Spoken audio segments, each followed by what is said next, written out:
வடக்குப்பட்டு ராமசாமி இந்த படம் 2வது நாளுமே ஒரு சூப்பரான கலெக்ஷன் எடுத்திருக்கு. முதல் நாள் பார்த்தீங்க அப்படின்னா, கிட்டத்தட்ட 1.5 கோடி கிட்ட வந்து வசூல் பண்ணியிருக்கு. 2வது நாள் அதை விட அதிகமாக வசூல் பண்ணியிருக்கு. எவ்வளோ அப்படிங்கிறத பார்ப்போம். அப்புறம் ப்ளூ ஸ்டார், சிங்கப்பூர் சலூன் இந்த 2 படங்கள். வடக்குப்பட்டு ராமசாமி இந்த படம் வந்து சந்தானம் அவர்களோட இன்னொரு வெற்றி படமாக அமைஞ்சிருக்கு. ஏன்னா இந்த 2 நாள் வசூலுமே ஒரு நல்ல வசூல் வந்திருக்கு. டே 1 கிட்டத்தட்ட 1.5 கோடி வந்தது. இப்போ டே 2 அதை விட அதிகமாக வந்திருக்கா கம்மியாக வந்திருக்கா அப்படிங்கிறத இந்த வீடியோவில் நம்ம பார்ப்போம். அப்புறம் வந்து மறக்குமா நெஞ்சம், இது இல்லாமல் டெவில் அப்படின்னு இந்த வாரம் ரிலீஸ் ஆன தமிழ் படங்களோட வசூலி பார்ப்போம்.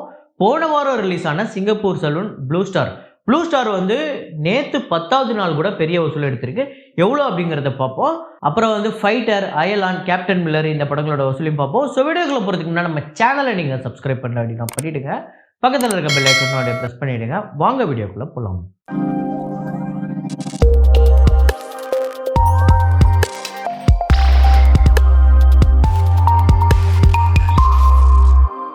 நேற்று வீடியோவில் நான் ஒரு ஃப்ரேம் ஒன்று வச்சுருந்தேன். அதை நிறையா பேர் கரெக்டாக கெஸ் பண்ணியிருந்தீங்க. அது என்ன ஃப்ரேம், என்ன படம் அப்படிங்கிறத பார்த்துட்டு வாங்க.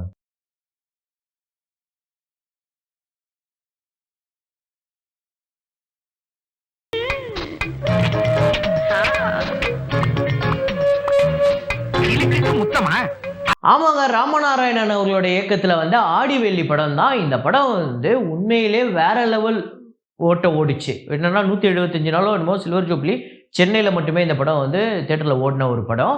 ஒரு பயங்கர சூப்பர் டூப்பர் ஹிட்டு படம். இந்த படத்தில் வெள்ளிக்கிழமை ராமசாமி அப்படிங்கிற ஒரு யானை ஒன்று இருக்கும். அந்த யானை வந்து பயங்கர குறும்பு பிடிச்ச யானை. என்னன்னா பயங்கரமாக சினிமா பார்த்துக்கிட்டு இருக்கும். வெள்ளிக்கிழமை ஆனால் தியேட்டருக்கு போய் படத்தை பார்க்க ஆரம்பிச்சிடும். இந்த யானை வந்து சில்க் ஸ்மிதா அவர்களோட பயங்கரமான ஒரு ரசிகர்.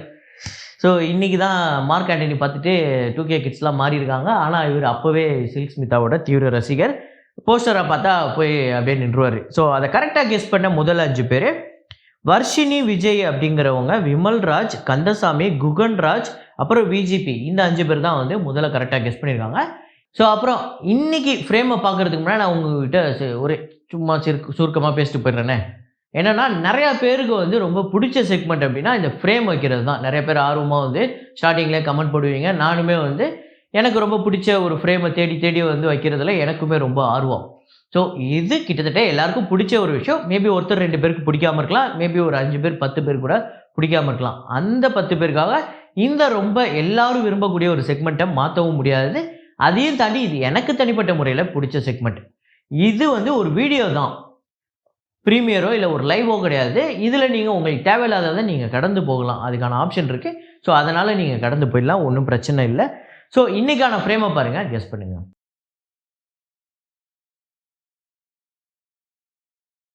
ஸோ இப்போ வசூலுக்குள்ளே போயிடலாம். மலைக்கோட்டை வாலிபன் அந்த படத்தோட டே 10 கலெக்ஷன் கேரளாவில் வந்து 39 லட்சம் வந்து வசூல் பண்ணியிருக்கு. வேர்ல்டு வைடு 60 லட்சம். இதுவரையும் இந்த படம் 24 கோடியே 26 லட்சம் வந்து வசூல் பண்ணியிருக்கு. நேற்று வந்து 23 கோடியே 7 லட்சம்னு போட்டிருக்கேன். ஆக்சுவல் டோட்டல் மிஸ்டேக்கு மறுபடியுமா அப்படின்னு திட்டுறீங்க, அது புரியுது. ஹனுமான் டே 23 கலெக்ஷன் இந்தியாவில் வந்து 3 கோடியே 18 லட்சம். வேர்ல்டு வைடு 3 கோடியே 40 லட்சம். இந்தியா முழுக்க இது வரையும் 217 கோடியே 9 லட்சமும், வேர்ல்டு வைடு 276 கோடியே 7 லட்சம் வந்து வசூல் பண்ணியிருக்கு. குண்டூர் காரம் அந்த படத்தோட டே 23 ஆந்திரா தெலுங்கானாவில் 16 லட்சம், வேர்ல்டு வைடு 18 லட்சம். ஆந்திரா தெலுங்கானாவில் 132 கோடியே 58 லட்சமும், வேர்ல்டு வைடு 181 கோடியே 41 லட்சம் இந்த படம் வந்து வசூல் பண்ணியிருக்கு. அப்புறம் வந்து ஃபைட்டர் அந்த படத்தோட டே 10 கலெக்ஷன் பார்த்திங்க அப்படின்னா இந்தியாவில் வந்து 9 கோடியே 65 லட்சம், ஓவர்சீஸில் 4 கோடியே 85 லட்சம், வேர்ல்டு வைடு 14 கோடியே 50 லட்சம் வந்து வசூல் பண்ணியிருக்கு. இதுவரையும் டோட்டலாக இந்தியா முழுக்க இந்த படம் 197 கோடியே 72 லட்சமும், ஓவர்சீஸில் 77 கோடியே 18 லட்சமும், வேர்ல்டு வைடு இந்த படம் 274 கோடியே 90 லட்சம் வந்து வசூல் பண்ணியிருக்கு. ஸோ இந்த படம் ஆல்ரெடி நம்ம சொல்லியிருந்தோம், ஆல்ரெடி ப்ராஃபிட் நிறைய இடத்துல எடுத்துருச்சு. ஸோ ஒரு சூப்பர் கலெக்ஷன் எடுத்துகிட்டு இருக்கு. நேற்று தமிழ்நாட்டில் கூட இந்த படம் கிட்டத்தட்ட ஒரு 20 லட்சம் கிட்ட வசூல் எடுத்திருக்கு, பெரிய விஷயம். அப்புறம் வந்து கேப்டன் மில்லர் இந்த படத்தோட 23வது நாள் வசூல் தமிழ்நாட்டில் 3 லட்சம், வேர்ல்டு வைடு 5 லட்சம். ஸோ இந்த படத்துக்கு வந்து டோட்டலாக ஸ்க்ரீன்ஸுமே ரொம்ப கம்மியாயிடுச்சு. மொத்தமே எவ்வளவோ ஒரு 14 ஷோவோ என்னமோ தான் ஓடிக்கிட்டு இருக்குன்னு நினைக்கிறேன். ஸோ டோட்டலாக 72 கோடியே 25 லட்சம் இந்த படத்துக்கு வந்து வசூல் பண்ணியிருக்கு. அப்புறம் அயலான் அந்த படத்தோட 23வது நாள் வசூல் தமிழ்நாட்டில் 18 லட்சம், வேர்ல்டு வைடு 21 லட்சம். தமிழ்நாட்டில் 54 கோடியே 24 லட்சம் டோட்டலாகவும், வேர்ல்டு வைடு 78 கோடியே 64 லட்சம் வந்து வசூல் பண்ணியிருக்கு.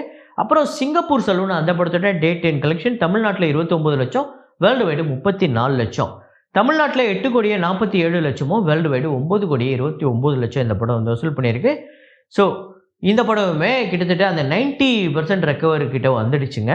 இப்போ ப்ளூ ஸ்டார் அந்த படத்தோட டேட் அண்ட் கலெக்ஷன் பார்த்தீங்க அப்படின்னா தமிழ்நாட்டில் 61 லட்சம், வேர்ல்டு வைடு 68 லட்சம். தமிழ்நாட்டில் இதுவரையும் டோட்டலாக 7 கோடியே 23 லட்சமும், வேர்ல்டு வைடு 7 கோடியே 89 லட்சம். ஸோ டே 1 கிட்டத்தட்ட ஒரு வாரம் வரையுமே சிங்கப்பூர் சலூன் தான் அதிகமாக இருந்தது ப்ளூ ஸ்டாரை விட. அப்புறம் கடைசி 4 நாளில் இப்போ நம்ம ப்ளூ ஸ்டார் தான் வந்து சிங்கப்பூர் சலூனை டாமினேட் பண்ணிக்கிட்டு இருக்கு. வசூல் ரீதியாகவும் சரி, ஆக்சுவலாக இந்த படம் 100% ரெக்கவர் பண்ணி ப்ராஃபிட் ஜோனுக்குள்ளே போயிடுச்சு. ஸோ ஆக்சுவலாக இந்த படம் வந்து இப்போவே ஹிட் அப்படிங்கிற ஒரு வெர்டிக்டை பிடிச்சிருக்கு. மறக்குமா நெஞ்சம் அப்படின்னு இந்த வாரம் ரிலீஸ் ஆன அந்த படம், ஸோ ஸ்கூல் டேஸ் அந்த ஞாபகத்தை கொண்டு வர படம்னு நினைக்கிறேன். மேபி ஸ்கூல் டேஸை நினச்சி நம்ம சந்தோஷப்படுற படமா, இல்லை ஸ்கூல் டேஸை நினச்சி என்னடா இப்படிலாம் பண்ணிட்டீங்க அப்படின்னு வருத்தப்படுற படமான்னு தெரில. தமிழ்நாட்டில் 13 லட்சம், வேர்ல்டு வைடு 14 லட்சம். தமிழ்நாட்டில் 24 லட்சம் டோட்டலாகவும், வேர்ல்டு வைடு 26 லட்சம் வந்து வசூல் பண்ணியிருக்கு. பட்ஜெட் 3 கோடி. டெவில் அந்த படத்தோட 2வது நாள் வசூல் தமிழ்நாட்டில் 22 லட்சம், வேர்ல்டு வைடு 24 லட்சம். ஸோ டோட்டலாக தமிழ்நாட்டில் 39 லட்சமும், வேர்ல்டு வைடு 43 லட்சம் வந்து வசூல் பண்ணியிருக்கு. ஸோ ஃபைனலாக வடக்குப்பட்டு ராமசாமி இந்த படம் டே 2 டே 1 விட அதிகமாக வந்திருக்கா கம்மியாக வந்திருக்கா அப்படின்னு பார்த்தீங்கன்னா அதிகமாக வந்திருக்கு. தமிழ்நாட்டில் 1 கோடியே 74 லட்சம், வேர்ல்டு வைடு 1 கோடியே 80 லட்சம். ஸோ இதுவரையும் தமிழ்நாட்டில் 2 நாளில் 3 கோடியே 16 லட்சமும், வேர்ல்டு வைடு 3 கோடியே 29 லட்சம் வந்து வசூல் பண்ணியிருக்கு. ஆக்சுவலாக 2 நாளில் ஒரு சூப்பரான கலெக்ஷன். இன்றைக்கி ஞாயிற்றுக்கிழமை இதோட அதிகமாக வசூல் எடுக்கிறதுக்கு வாய்ப்பு இருக்குது. இப்போதைக்கு இந்த வாரம் வந்த படங்களில் வடக்குப்பட்டு ராமசாமி தான் பயங்கரமாக போய்கிட்டு இருக்கு. போன வாரம் வந்த படத்தில் சிங்கப்பூர் சலூன், அப்புறம் வந்து ப்ளூ ஸ்டார், இந்த 2 படங்களுமே ஒரு நல்ல வசூல் தான் எடுத்திருக்கு. ஆனால் ப்ளூ ஸ்டார் ஒரு வேற லெவல் சம்பவம் பண்ணிட்டு இருக்கு. ஃபைட்டர் துவம்சம் பண்ணிடுச்சு அப்படின்னு சொல்லலாம். ஹனுமான் அதுக்கு சொல்லவே தேவையில்ல. அப்புறம் அயலான் பார்த்தீங்க அப்படின்னா தமிழ்நாட்டில் ஹிட்டு அப்படின்னு வச்சுக்கோங்க. அதே மாதிரியே ஓவர்சீஸை பொறுத்தவரையும் ஹிட்டு அப்படின்னு வச்சுக்கோங்க. ஆனால் இங்கே நம்ம ஊரில் சவுத் இந்தியாவில் சில ஏரியாவில் வந்து இந்த படம் கொஞ்சம் நஷ்டத்தை தான் கொடுத்துருக்கு. ஸோ அதை ஃப்யூச்சரில் இந்த படம் ரெக்கவர் பண்ணுதா அப்படிங்கிறது கஷ்டம்தான். அதை வரப்போகிற நாட்களில் பார்ப்போம். இப்போதைக்கு இந்த வாரம் ரிலீஸ் ஆன படங்களில் நீங்கள் எதை பார்த்துட்டீங்க, உங்களுக்கு எது பிடிச்சிருக்கு அப்படிங்கிறத கமெண்ட்டில் போடுங்க. ஸோ இதே மாதிரி ஒரு வீடியோவில் இதே மாதிரி ஒரு கலெக்ஷன் ரிப்போர்ட்டில் மீண்டும் நான் உங்களை சந்திக்கிறேன். Signing off Rahman.